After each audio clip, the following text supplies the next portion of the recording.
1967 பிறகு பல யுத்தங்கள் நடந்தும் அதிலே அவர்களை வீழ்த்த முடியவில்லை. இவர்களுடைய யுத்தத்தின் வெற்றியாலே எகிப்தை அவர்கள் ஜெயித்தார்கள், அரபு நாடுகளை ஜெயித்தார்கள். அது மட்டுமல்ல, 1967 பிறகு அவர்கள் நடந்த யுத்தத்திலே கோலான் குன்றையும் சீனாவையும் ஈஸ்ட் ஜெருசலேமையும் யூதர்கள் மறுபடியும் கைப்பற்றினார்கள். இறைவன் அவர்களோடு இருந்து அவர்களை நடத்தினார்.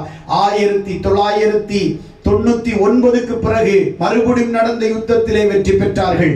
1999 அப்புறம் நடந்த யுத்தத்தில் வெற்றி பெற்றார்கள். 2021 இன்று வரைக்கும் நடக்கிற ஹமாஸ் இன்னும் போன்ற பல தீவிரவாத இயக்கங்களோடு போராடி அவர்கள் வெற்றி பெற்றார்கள், வெற்றி பெற்றுக் கொண்டிருக்கிறார்கள். காரணம், சிறிய நாடு, உலகத்திலே ஒரு சிறிய நாடு,